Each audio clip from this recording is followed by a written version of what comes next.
Well, hello there again. This is Rabbi Yaakov Wolbe coming to you from the Torch Center in Houston, Texas. I hope you are doing fabulous. And are you ready? It's that time. It's the favorite time of the week. It's time for the Parsha podcast. And I've been looking forward to this week's Parsha for a very long time.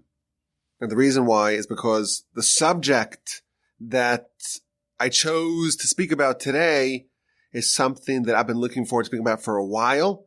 It's one of those wild cards, one of those really interesting and unusual subjects, maybe one of the most interesting laws of the Torah. It's a subject that I find endlessly fascinating, and I'm excited to share some thoughts about it from this week's Parsha on the Parsha podcast from the Torch Center in Houston, Texas. The email address is rabbiwolbe@gmail.com. That's two B's, RABBIWOLBE. So let's begin. It's Parshas Emor. And the Parsha begins with the special instructions and restrictions given to the Kohanim. Of course, the Kohanim are the family of Aaron. Aaron is from the tribe of Levi, but he is special and unique because he becomes the Kohen. He gets consecrated as the Kohen, him and his 4 sons and their subsequent descendants. And they are special. They are holy to God. And there are special laws and restrictions that apply to them due to their extra holiness. They are designated to perform the service in the tabernacle and subsequently in the temple. And they have to be holy, and they cannot be desecrated or defiled or profaned. They're in charge of the operations of the temple. They are the emissaries of the Jewish people. They are almost like intermediaries praying on our behalf, doing the service and the sacrifices on our behalf, and they are special. And the 2 specific laws that are mentioned as we kickstart our Parsha, Parshas Emor, are the laws with respect to becoming impure, ritually impure, to defiling themselves, namely coming into contact with dead people. And we're told the laws. The ordinary standard Kohen, so that's basically everyone amongst the family of the Kohanim, they cannot become impure, they cannot come in contact with dead people, with the exception of their 7 close relatives: father, mother, sister, brother, son, daughter, God forbid if their daughter or son dies, and wife. These are the 7 close relatives. For all of the dead people in the world, you can't go to their funeral. You can't go and pay your last respects. You can't visit the cemetery. But for 7 people, when these 7 close relatives die, you can participate and partake in their funeral. However, the Kohein Gadol, the high priest, the one priest who's in charge of the entire family, the uber priest of them all, he cannot defile himself. He cannot come into contact with a dead body, with a cadaver, with a corpse, even if it is one of his close relatives. So that's one of the laws that our parsha begins with. And then there is the law of who they can marry. They're special. They're unique. They have extra holiness that us standard issue Israelites, we don't have. And therefore, there are restrictions on who they can marry. So an ordinary Kohen, they are barred from marrying a harlot or a divorcee or a tarnished daughter of a Kohen, meaning if the father is a Kohen and the father married the someone that he was not allowed to marry, then the product of that, the child, the progeny of that is prohibited to a second Kohen. So if you're an ordinary Kohen, a standard Kohen, you're not the Kohein Gadol, you're not the high priest, you're just a regular priest, you are allowed to marry a widow. A woman, God forbid, her husband dies, she's a widow, she is eligible to marry a Kohen. A Kohen can indeed marry a widow. But if there is a divorce, a divorcee, or a halala, which is like a tarnished daughter of a Kohen, or a zona, which is a harlot, and the details of that are explicated in the Talmud, those women are prohibited for a ordinary Kohen. Whereas a Kohen Gadol, he has extra restrictions. So just like with respect to coming in contact with dead people, the Kohen Gadol has extra restrictions with respect to who he can marry. The Kohen Gadol has extra restrictions. He cannot even marry a widow, he has to marry a virgin who was never with another man. So these are the special laws of the Kohanim. And even today, of course, we don't have a temple, and we don't have a Sanhedrin, and we don't have a Jewish king, and we don't have Jewish law as the law of the land. So we don't have a high priest. But nevertheless, if you are a Kohen, you're not allowed to marry a divorcee or a harlot, or a woman who is like the tarnished daughter of a Kohen. And again, the other law, you cannot come into contact with the dead. You don't go to the funerals. You don't go to the cemetery unless it's one of the 7 close relatives delineated in our Parsha. If you actually go to a Jewish cemetery, you'll notice that all the names on the edge of the cemetery are names like Cohen or Cone or Katz, kind of standard names of the Kohanic family.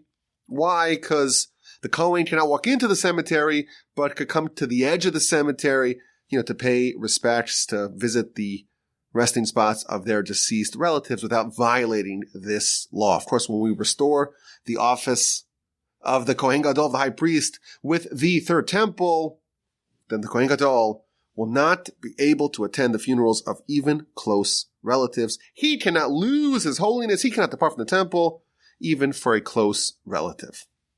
These are the laws that kickstart our Parsha. But there's one small exception. There's one very rare, very unique scenario where a Kohen, and even the grand Kohen, the high priest, the Kohen Gadol, they not only are allowed to, they must defile their holiness and come into contact with a dead body, with a cadaver. This is actually featured in Rashi to verse number 11. The verse says, Va'al kol nefashos meis lo yavo. This is talking about the Kohen Gadol, the high priest. He cannot come into contact with a dead body, any dead body. La'aviv u'li'imo lo yitama. To his father and his mother, he cannot become impure. So Rashi's question is, why is there a need to add the final part of the verse? The verse already says, he cannot come into contact with any dead body. Why does it need to add to his father and his mother? He cannot come into contact. So Rashi tells us that this is teaching that there is one unique case where the Kohen Gadol can indeed defile himself and become impure by handling a dead body. And therefore it's saying to his father and his mother, to them specifically, he cannot become impure. But to this other scenario, he can. And what's this other scenario? What's this one case where Kohen Gadol is allowed to become impure? That is a mace mitzvah. A dead, the word mace or mavet, death, a dead body of a mitzvah. This is the law that we're going to talk about today, a mace mitzvah. What does this mean? It means that there's a dead body and there's no one to bury that dead body. There's an unattended corpse. There is a cadaver with no one to take care of it. That's called a mace mitzvah in the words of Rashi in the Talmud. And this is the one exception.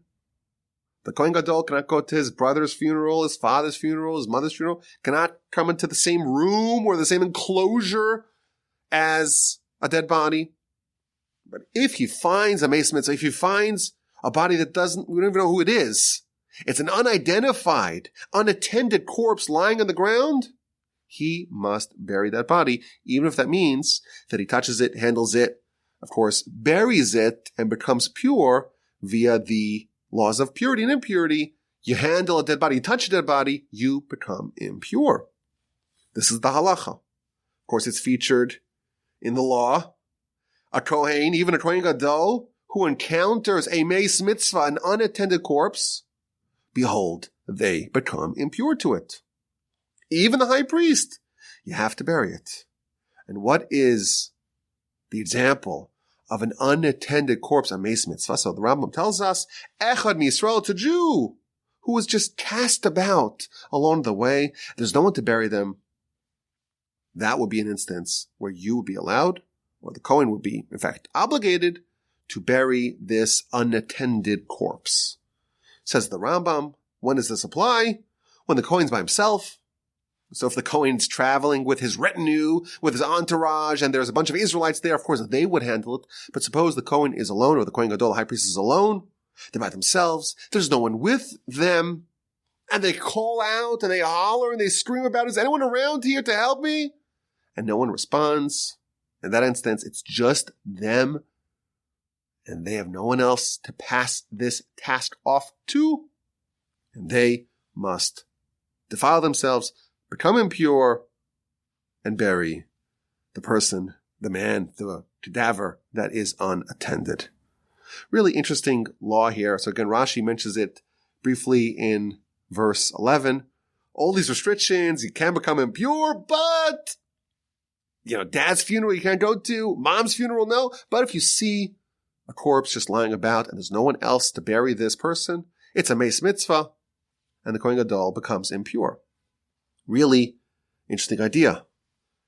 And the Talmud explains, it's just a terrible disgrace for a person to just lie there, unattended, unburied, and it's imperative to bury them as soon as possible, even if that would render the person who's burying them, the Kohen, impure, and it would be totally inappropriate under ordinary circumstances. And even the Kohen Gadol, if they encounter the body and they're alone and there's no one with them and they holler out and no one's there, it's just them, he must defile himself and bury the corpse. Now, the Talmud has a bunch of interesting dilemmas about this concept, this law of the unattended corpse. So, for example, we know the biggest mitzvah of them all, the most important mitzvah of them all is Torah study. So, you're in the middle of Torah study. Do you stop the Torah study to bury the unattended corpse? The answer is yes. Temple service. You're the Kohen Gadol. You're the high priest. You're a regular priest. Today's your day to do the work in the temple. Once you become impure, you have to go through the whole process of restoring the purity with the red heifer, the whole deal. You would not be able to do the service in the temple. Nevertheless, you defile yourself.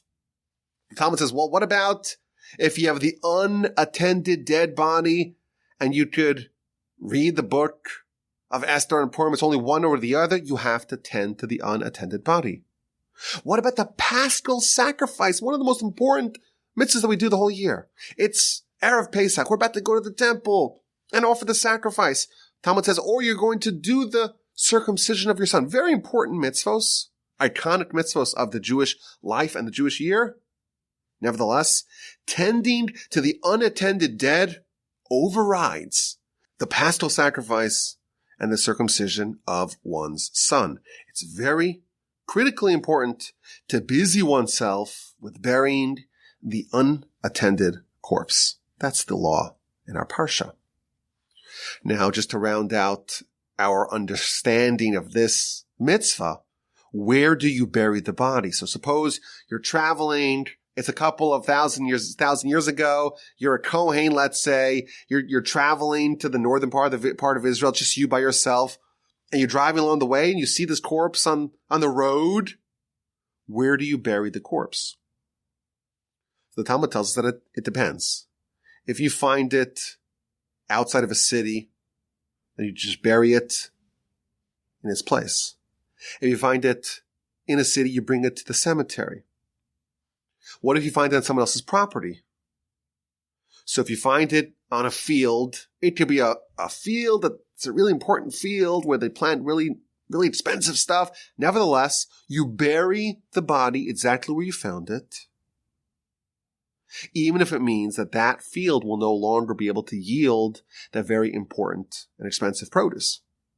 In fact, the Talmud tells us, really interesting, that when Joshua conquered the land and he dispensed it, he delivered it to the Jewish people, it was done on condition. And the condition is, I'm giving you this land, but I'm reserving the rights, so to speak. I'm maintaining and preserving the rights that your land is really yours, but in the event that there's an unattended corpse that ends up on your field, it is reverted back to my ownership of the Jewish people, and that person becomes the owner of that land, and they could be buried in your field. Talmud says if you find the unattended corpse on a road, so you don't bury, of course, the corpse on the road. You go either to the right or to the left. But in the field, it acquires its own domain.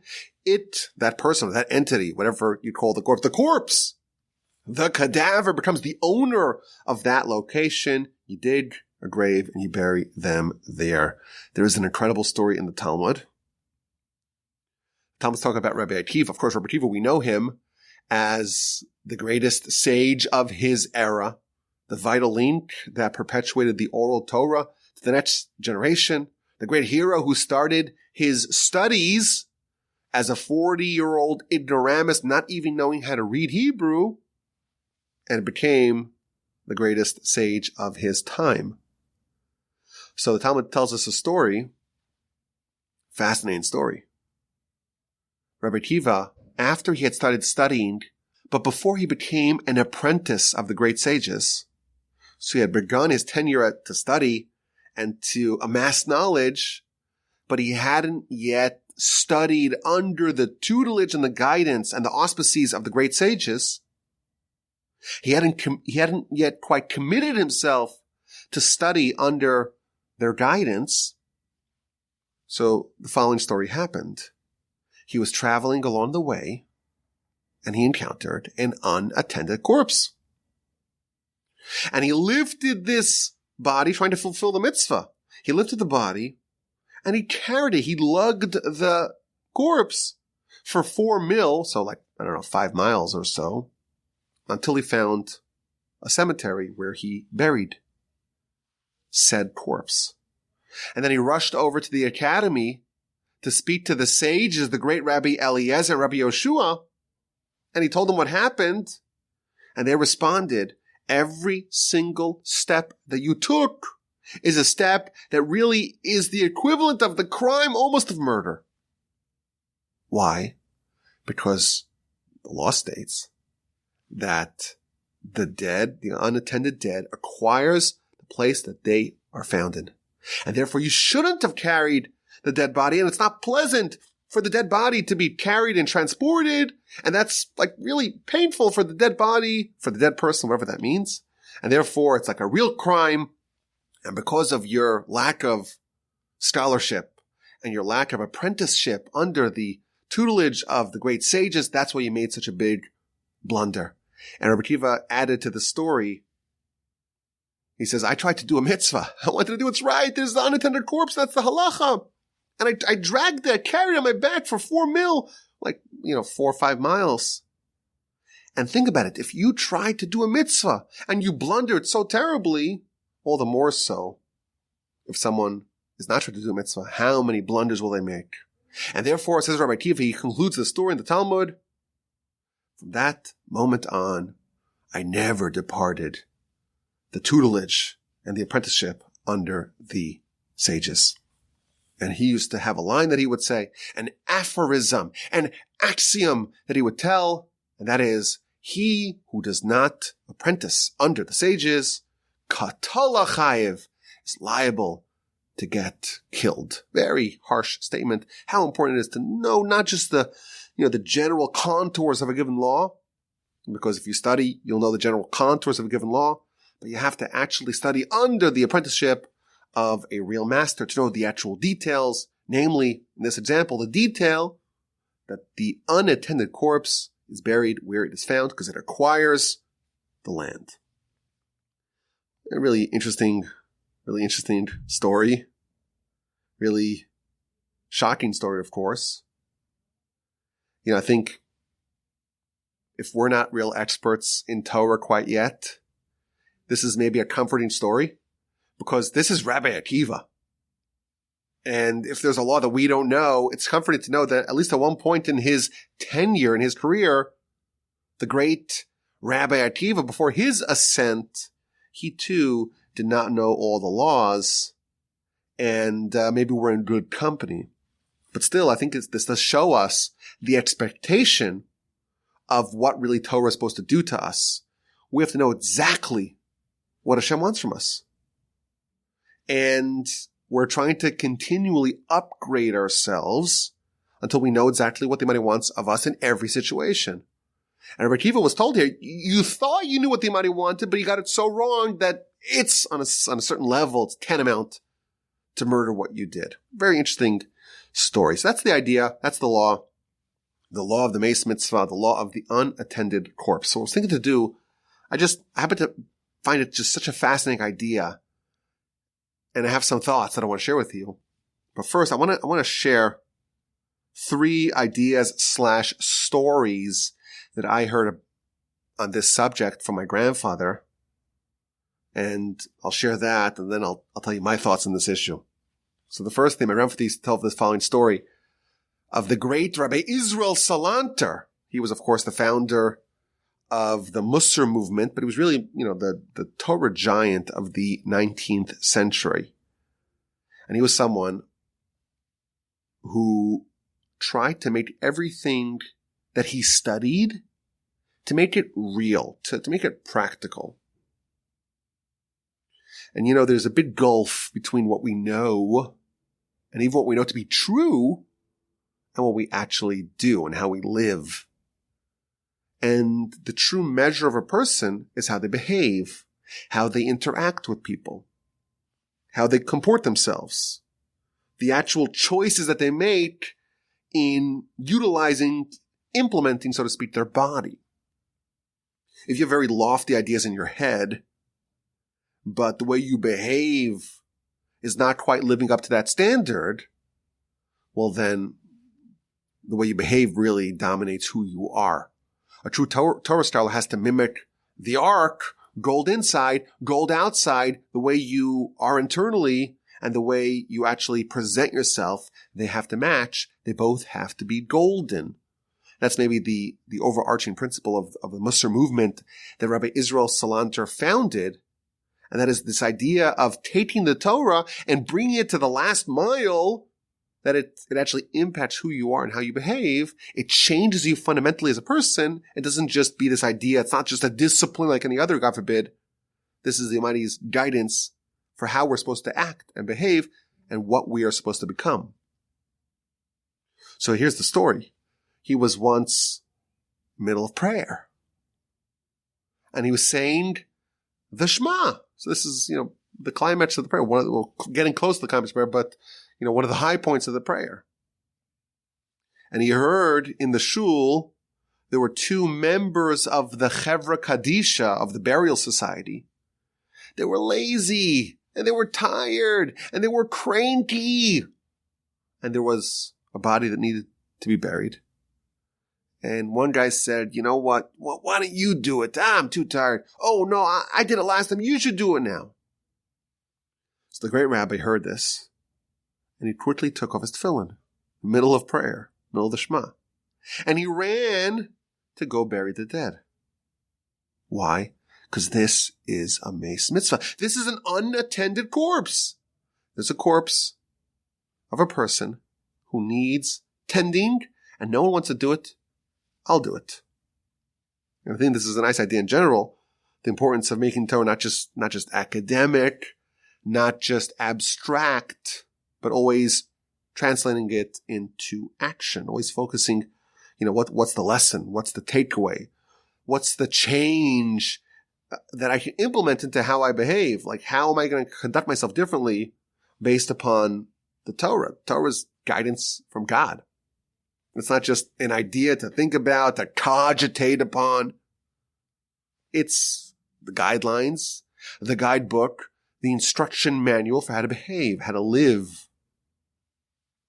And therefore, it's important to live up to it, not just to know the laws of the unattended corpse, but to always have that at your forefront, and that in every law at the forefront. When can I implement it? How can I behave, act upon what I know? My grandfather, blessed memory, he codified the idea of an unattended live person. So the law that we found here in Rashi, this law that we're talking about, is about the unattended dead. A Meis Mitzvah, they're dead, and it's a mitzvah to tend to them. My grandfather codified this idea of an unattended living person. And the way I heard it for the first time, when I was 16, I was shipped to Israel to go study in a yeshiva in Israel. Now, a lot of American kids go to yeshiva in Israel. It's a very common thing. But I went to an all-Israeli yeshiva. So this is just full of Israelis. There were a few Anglos, people who had some Anglo backgrounds. But I was like the only American kid in the entire institution. And this is not just a run-of-the-mill yeshiva. This was considered to be an elite, still is, an elite institution, one of the absolute best in the country.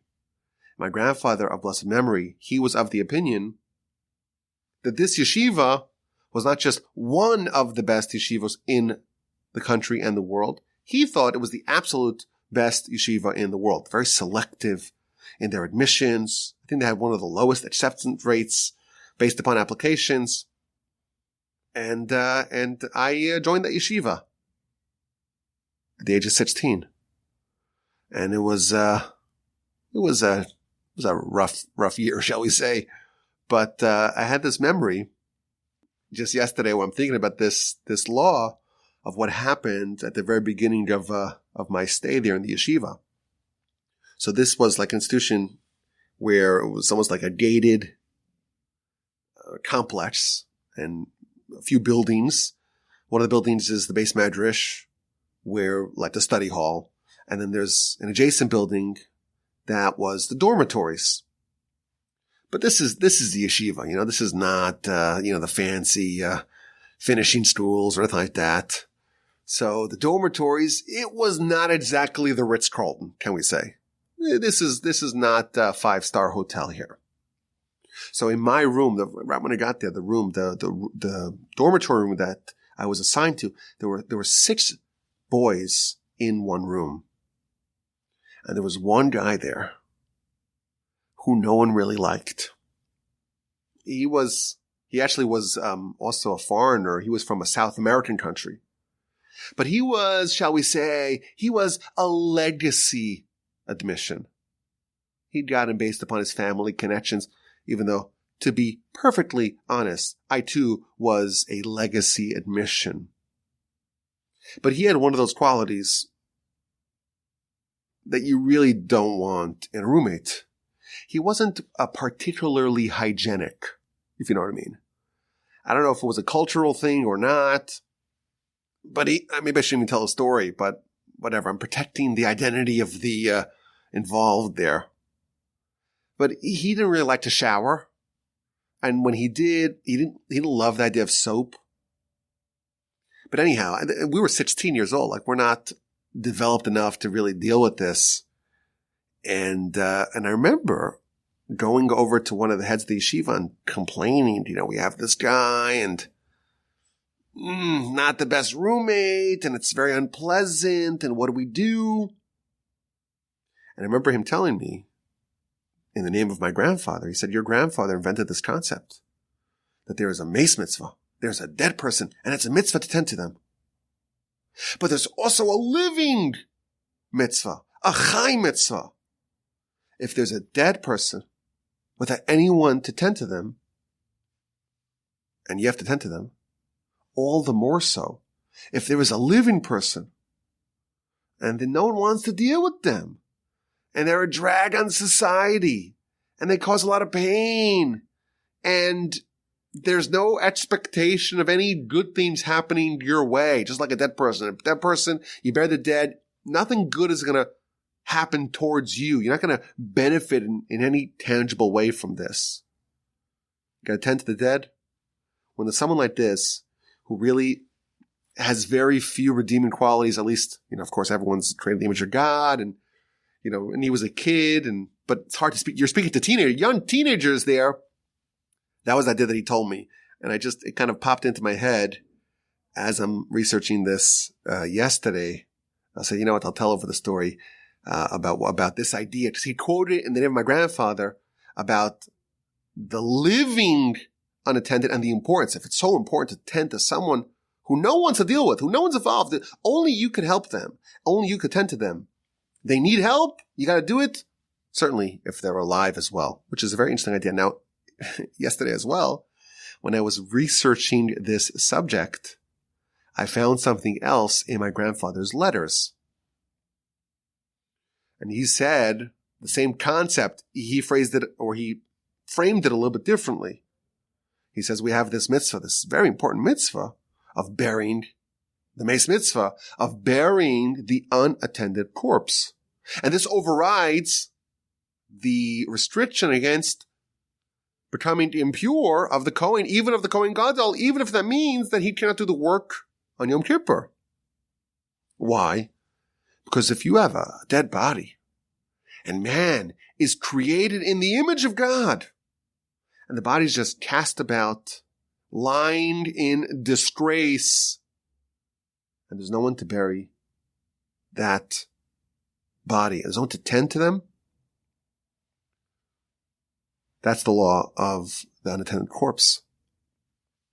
But there's also the idea of a living unattended person. And that's someone that there's no one to tend to. They're on their own. They have no oversight. They have no guidance. They have no one giving them direction in life. They are unattended. And he quotes in his letter, our sages equate a Torah teacher to a parent, meaning that just like a parent has to give guidance and instruction and direction and to be there as a support infrastructure for the child to grow up healthy. Similarly, that's the role of a teacher. I think my grandfather's writing this letter to a fellow educator to show him the importance of what he needs to do. And when someone does not have that role, there's no guide, there's no one directing them, there's no one tending to them, they're going to grow up askew. They're going to be unprincipled, undisciplined, underdeveloped, and you could fill their head with a lot of knowledge. They can memorize a lot of facts. They could study even a lot of Torah. They could be seemingly alive, seemingly spiritually vibrant, but they need guidance, and they're like an unattended living person. And as an aside, this is one of my grandfather's crusades over his life, the importance of pedagogy, of training, of guiding students and children. In fact, my grandfather's magnum opus, Alei Shur, if you look at the actual book, it has two titles. It's called Alei Shur, but it's also called Sha'arei Hadracha, which means the gates of guidance. People need to be trained. They need to be guided. They need to be directed. And if not, they're like the living unattended, which is just this helpless waste of human potential. It's like the image of God lying in disgrace. They're alive, but they're not living up to the great dreams and the great potential and possibilities of what it means to be a human. That's courtesy of my grandfather. I want to suggest perhaps a new way to look at this very unusual law.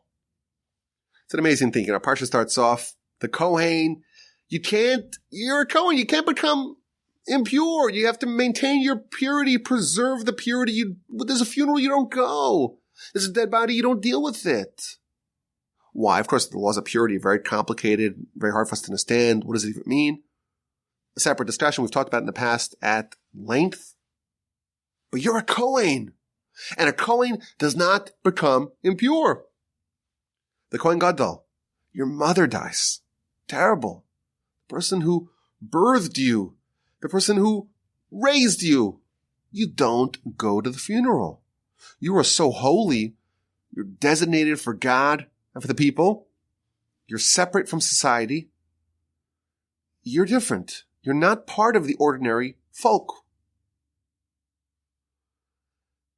You are the property almost of the Jewish people and God. That's it. Your individual identity, so to speak, is secondary to the role that you play amongst our nation. And it's almost Yom Kippur. And of course, Yom Kippur is the climax of the Jewish year. And that's when the Kohen Gadol has his most outsized role. For 7 days before Yom Kippur, he's preparing, separated from his family, separated from society. And what happens if he encounters an unattended corpse on the day before Yom Kippur?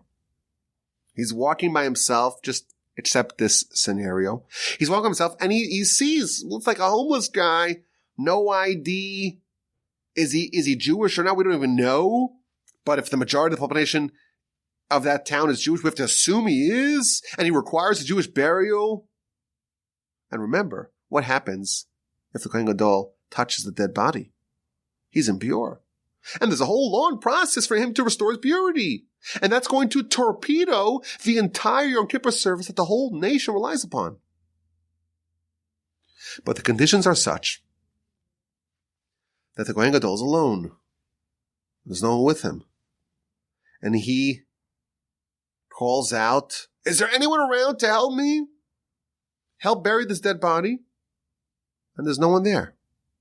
And the law is that he must defile himself and bury it. Notwithstanding all the chaos and the upheaval and the disruption that will unleash upon the entire people. Now, of course, it's important to remember there is a backup Kohen. There is the Kohen, the relief pitcher coming out of the bullpen. But still, this is the Kohein Gadol. It's once a year. It's Yom Kippur. You become impure for the unattended corpse. How do we make sense of this? So I want to suggest an idea that maybe reveals some of the secret behind the Meis Mitzvah, behind the unattended corpse. I think this is an idea that, even though this is obviously not very relevant to us, thankfully, and I imagine that the majority of the audience listening is not a Kohen, Israelites like me, standard issue Israelites. So the whole idea of refraining from becoming impure it's not a law for us. But nevertheless, I think the idea that I'm going to suggest, I think it can be broadly applicable even to us. What are the circumstances of the unattended corpse? So remember we quoted earlier, there are certain conditions. Only under these conditions can the Kohen become impure. He has to be alone. There's no one else to do it. There's no one else with him. And he has to holler, call, "Is there anyone else here who can help me?" And he calls out, and there's no one else. You're hollering on top of your lungs, but you're alone, and it's just you. And this mitzvah, to bury this poor chap, to bury him, can only be fulfilled by you. So here's the theory, and we'll elaborate more about it. Whenever there is something that needs to get done, and it can only be done by you, that is something that you must do, and you must do right away, and you are not allowed to shirk your responsibilities. It must ascend to the absolute top of your priority list. Let's explain. I think that, the most important question that we all have to ask ourselves in life is, what should I do? What should I focus my limited time and abilities and resources in the sojourn that I have in this world? What am I spending my time and resources on? What choices should I make with my life? What does my Creator expect of me?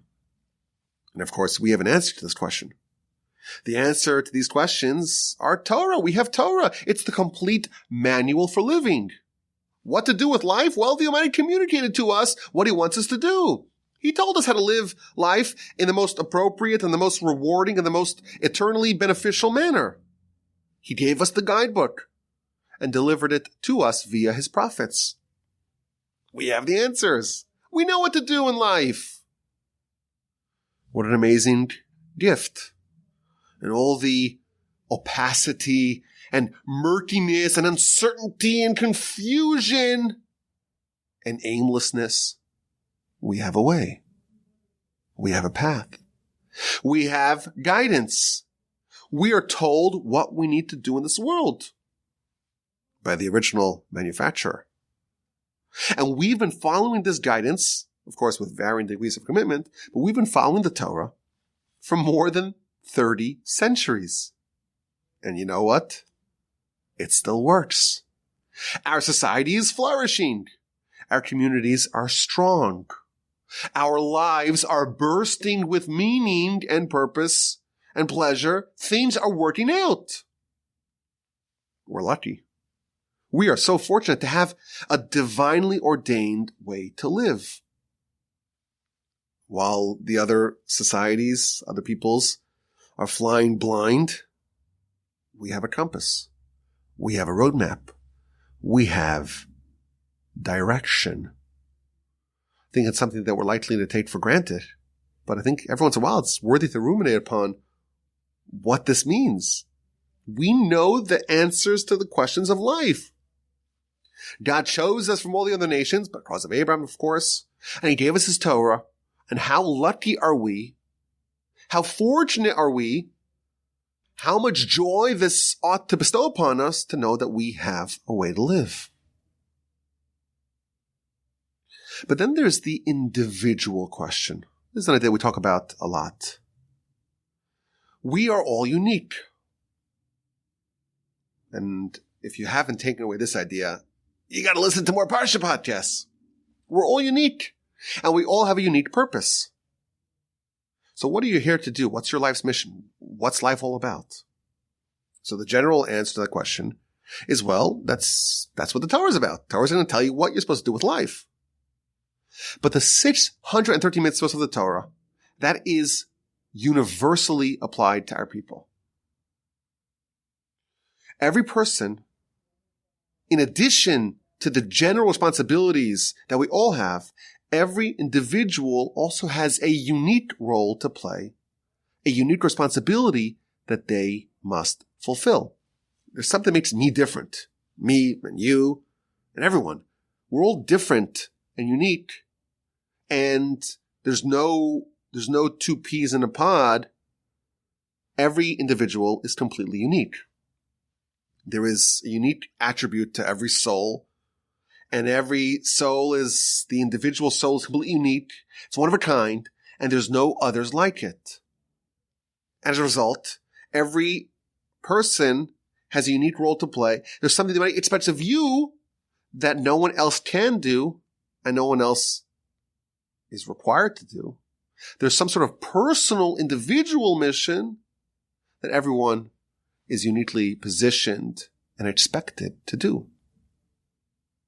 So if you were to ask the question, what are we here for? What are we trying to do? What's the mission? How do we live a good life? Our answer is, well, you got to follow the Torah. And what does that mean? That means you got to follow the rules of the Torah, the guidance, the dicta of the Torah. Follow that. But also you got to figure out what your calling is, what your mission is, what makes you unique, and what is the expect of you to the exclusion of everyone else. What is something that you need to contribute that no one else can? In addition to the general mission, you have a specific mission. There's a personal mission that you have. But identifying that's a little trickier. That's a little harder. How do we find out what our personal mission is? So, of course, our sages, they guide us. Every person has unique themes that they connect to. Some people like studying these themes, and some people like studying that themes. And some people find this area of life where they feel a unique connection to. The Talmud says you can't study Torah unless it's the right kind of place for you and like kind of the right kind of subject matter that really connects with you. There's a topic that your heart desires, and that's really where you need to make your impact. Everyone has their own spiritual fingerprint, which again includes the qualities, the positive qualities, the actual soul that you have, which is unique. Of course, it also, your spiritual identity is also the flaws and the shortcomings, but also the mission. Everyone's different. Everyone's differentiated spiritually and completely unique. And that mission, that's your spiritual name. And when you die and you are investigated and interrogated by the heavenly tribunal, the judgment exists, our sages tell us, on two fronts. How did you execute your general responsibility of following the Torah that is universally applicable? But also, how did you do on your own unique individual personal responsibility? But again, as we mentioned, discovering that mission, finding out why specifically you were placed here, that is our life's goal. That's maddeningly difficult. And to figure it out, you have to be very alert, very attentive to exactly what the Almighty gave you. What tools did He give you? What temperaments did He give you? What inclinations did He give you? What talents and abilities and skills did He give you? And what situation did He place you in? And what circumstances did He position you in?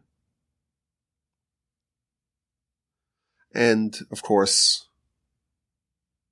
unless you have a prophet, you don't really know for sure, right? We've mentioned this in the past. The Gaon of Vilna says that that's the role that prophets used to play. The job of the prophet was to reveal to every individual what exactly their unique calling is. You go to the prophet and you say, this specifically is what you need to do. Of course, everyone knows what the Torah is. Oh, not everyone knows, but the rules of the Torah are revealed, and that is part of the obligation of every individual. But your specific role, that was told to you by the prophet. What if you don't have a prophet? What do you do? So the way I think this actually happens is that you make certain assumptions. You take an educated guess and you make a move. I'm assuming this is what I need to do. And then you maybe adapt, and you pivot, and you revisit it, and you hone and redefine your personal mission through this process of trial and error. Of course, if you're serious about this, let's suppose you're really serious. Suppose there's a person who says, I really want to do exactly what the Almighty wants me to do. Well, then you can't be too committed, because unless you have a prophet, how do you know for sure that that's your personal mission? So you have to be willing to pivot and to improvise and to change things along the way if you get more direction. So let's get to the most important and prestigious person in the nation. The Kohein Gadol, the high priest. Someone who has reached the absolute pinnacle of the Jewish world. This is the person who walks into the Holy of Holies once a year. The highlight of the year for everyone, certainly for him, he's been preparing for it the whole year. Imagine you're the Kohen Gadol, high priest. The eyes of the whole people are upon you. They're all counting on you going in there and praying on their behalf and confessing for them and having their sins cleansed. And really, we know that the future of the whole nation hinges upon your prayers. And 7 days before Yom Kippur, you're taken away from your house, and you spend 7 days of intense preparation to get in the zone to prepare for this holiest day. And what do you know? Somehow, you find yourself bumping into this homeless guy. You took a walk out of the temple. You got rid of your shadows. And you just happened to encounter this dead homeless guy. And you're alone. It's just you. And this person needs to be buried as soon as possible. Pronto. And you're hollering for help. But it's just you. What do you do? You bury the body. I think we can suggest that this is a little window into what God wants of the Kohen Gadol as an individual. He had been under the assumption, he had assumed that God wants him to serve as the high priest. That's what he assumed. But no, he was just informed that God wants something else from him entirely. This is something that only you can do. This is what you need to do. Who will do the service? Someone else will do it. Whenever there's something that is impossible for someone else to do, it cannot be done by another person, that is a sign that this is your individual mission. This is what God wants you to do. This is what you need to do. And these individualized mitzvos, when God sends something to you that only you can do it, that always has to float all the way to the top. Because this is what God's telling you. I want you to do this, and I want you to do it right now. Perhaps that's the theory of the unattended dead. It's a message from God. Sometimes God sends us a message to the individual. It's almost like a prophecy of sorts. I'm talking to you as an individual. This is what your spiritual fingerprint needs. This is something that only you can do, and therefore it's something that you must do it. And it overrides everything else that you had planned. All those plans must be discarded because now God's telling you this is what you need to do. Perhaps we could even say this is why, the unattended corpse acquires the place. We are flying blind. In the question of what we need to do generally, we have a sister team. We have the Torah, we have the interpretation of the Torah, we have the oral Torah, we have the halacha. We know what we need to do with respect to the general responsibility. With respect to the individual responsibility, us, our own unique mission, that is a little bit more tricky. And I would even argue that applies not just to, a person, time and place, but also to other resources. You have a piece of land. What does the Almighty expect you to do with this land? So you have to make an assumption. Unless you have a prophet, you have to make an assumption. We don't know. How are you supposed to know? You don't know unless you have a prophecy. But every once in a while, just like the Almighty reveals in this really strange case, he reveals to the Kohen what he needs to do. He also reveals about that given place. Why was this place created? We don't know. We can make assumptions until we get a clear directive from God. So I think this is a very powerful idea that can be extended to other areas of life. We have something that we need to do, and it's our life's mission to identify that, or it's a life pursuit to identify that mission. And every once in a while, we will encounter something that needs to get done, and we're just positioned to do it. It's just us. And you tried to get some help, and no, it's just you. And it seems to go against your plans. You had made plans, and these plans, it wasn't in the cards. You had assumed that something else would be happening. And then you get the curveball.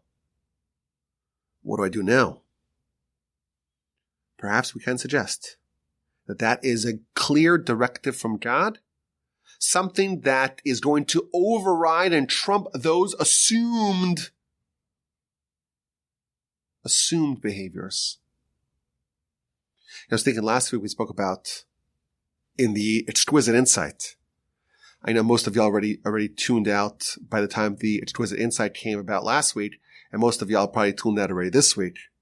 But for those that listened, the exquisite insight last week was about Nadav and Avihu, two sons of Aaron, and how they died twice. They refused to settle. They didn't want to marry down, and thus they died childless. And we implied from that as well, if you do leave a child, you do have eternal life. So I was thinking maybe this is the idea. When someone is blessed with a child, well, that's responsibility placed upon their shoulders by God. Only you can be this child's dad or mom. There's something here. This is like an example almost of the theme, of the idea, the theory of the unattended corpse. There's something that only you can do. And therefore, if you do it properly, you execute your responsibilities, then indeed you will never die because, by definition, the success in such a mission will reverberate for all eternity. So how do we find our purpose? How do we find our individual mission? How do we identify our calling? How do we find the specific thing for which we were placed here? Perhaps they can be identified by the proverbial unattended corpses. Is that how you pronounce it? Corpses of life. Those things that just fall into your lap and you could do it, but no one else can. That's a sign that this, and specifically to the exclusion of your previous plans, well-laid, well-crafted plans, this is what God wants of you. Okay, let's get to this week's exquisite insight. Are you ready? Back to the Kohen, laws of the Kohen. So we talked about the law against becoming impure. What about the laws of who they can marry?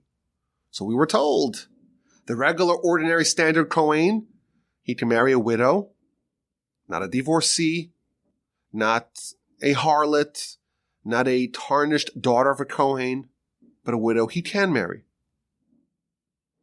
But a Kohen Gadol cannot even marry a widow, has to marry someone who was never married previously. Now, the obvious question is, wait a minute. What is wrong with a woman whose husband died? How is she damaged goods in any way? It's not her fault that her husband died. Why would she be disqualified from marrying a Kohen Gadol? As we see, she can marry an ordinary Kohen. Why can she not marry a Kohen Gadol? That's an interesting question. And if you look at the Sefer HaChinuch, which is the book that organizes the mitzvahs in the order in which they appear in the Torah, so mitzvah number 272 is the prohibition against a Kohen Gadol, a high priest, marrying a widow, and the exclusive rights that he has to marry it's only exclusively, he can only marry a virgin unmarried. So he's a very intriguing piece on this idea as to why a Kohen Gadol can only marry a virgin who was never married before. But I saw something really, really interesting, maybe even a tad disturbing, but I think it's fascinating. In a book called Moshav Zakenim, authored by the great medieval commentators on the Talmud, the Balei Tosfos, the authors of the Tosfos, they say something like this. Listen to this. The Kohen Gadol had special superpowers. There's only one of them, remember, only one of them. And they walk into the Holy of Holies. And they were the only ones who could enunciate the ineffable name of God. And you remember that they had the Urim and the Tumim, that special, almost proxy for prophecy that slipped in behind the breastplate that would illuminate the letters on the chosh on the breastplate. They had special powers. And what they prayed for on Yom Kippur, they would get. And the Torah was worried. What's going to be if there's a Kohen who takes a liking for a married woman? He has a way to secure that woman. How so?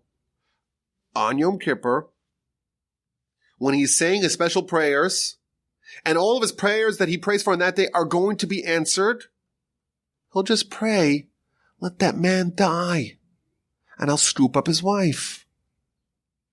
And in order to prevent this terrible corruption of the office of the Kohen Gadol, in order to remove that possibility in its entirety, that's the reason, or that's one of the reasons that we can suggest, tell us the Balei Tosfos, that's one of the reasons that we can suggest as to why the Kohen is not allowed to marry a widow, because we're worried. There's a concern, maybe something just terrible, awful will happen. The Kohen Gadol, the high priest, will want to marry a married woman, and he can find a solution to the problem that does not involve manslaughter or first-degree murder. Just sneak in a prayer, and you get it answered. And therefore, that possibility is removed. He can only marry a woman who was never married. Very interesting, very fascinating. So first of all, I think it's just noteworthy that the Kohen Gadol had all these powers. You know, on Shabbos, in the weeks between Pesach and Shavuos, there is an ancient and ubiquitous tradition to study Pirkei Avos in shul in Shabbos afternoon. So this past week, we were up to the Mishnah about the imperative to be a disciple of Aaron. Ohev shalom, loving of peace, pursuing peace, loving humanity, and bringing them close to Torah. So the Rabbeinu Yonah there says, just how would Aaron bring people close to Torah? Via befriending them. Ohev sabrios, loving humanity, and thereby bringing them close to Torah. So he says that Aaron knew whenever there was someone amongst the nation who needed a pick-me-up, who needed to have a spiritual boost, who needed to be brought back close to Torah. So to me, like, this is almost a similar idea. The Kohein Gadol, the high priest, bearing the Urim and the Tumim, is like tantamount to a prophet, had immense power, and there's a concern that maybe he's going to pray that the husband of the married woman he covets will die, and then that man is just done for, and to prevent that, he cannot marry a widow. Now, in the spirit of Rabbi Israel Salanter, we always are looking for a lesson. What is the lesson behind this striking idea? So in the book Otzros HaTorah, he suggests that there is a fascinating idea here. You know, the Kohen Gadol, we're thinking of him as just a holy person, righteous, pious. How do you get that did? You have to be the greatest of the Kohanim, the family of the Kohanim. These are the descendants of Aaron. This is not just ordinary people. Of course, no one's ordinary. Certainly no Jews are ordinary. But this is the creme de la creme. This is the best. From Aaron. Special people. And the best of them were worried that he's going to stoop to such lows to pray that a man dies, an innocent man dies because he wants his wife. Here's the lesson. This is showing us just the potential that we all have within us for doing really, really bad things. And it's important for us to remember that. And he quotes the famous teaching of the Talmud about one of the high priests who was the longest serving high priest of them all. He was a high priest for 80 years. And at the end of his life, he became a heretic. And that reminds us we should never be too confident and cocky, never be too secure in our spiritual standing. Don't believe in yourself until the day that you die, because you never know. You never know. If you are still in the game, if you are still in the arena, if you still have free will, don't be too secure. Even someone who has reached the absolute pinnacle must maintain their vigilance, must maintain their dogged focus on preserving their righteousness. Even if you're Kohein Gadol, you have to know in the back of your head that the potential of doing something egregious, that is still within your orbit. Because you know why? If you're alive, if you're in the game, invariably, it still is. I thank you for listening. I really enjoyed this Parsha. I've been excited to talk about this topic for a while. Actually, I opened up my notes. I'm like, oh, this is the week about the unattended dead person. I'm so excited to talk about it. I think it's one of those interesting laws that really you don't hear a lot about. I don't know if I've ever discussed it in the past at length on any of the podcasts, but it's interesting. One interesting thing, I think there's a nice lesson there as well as we try to do.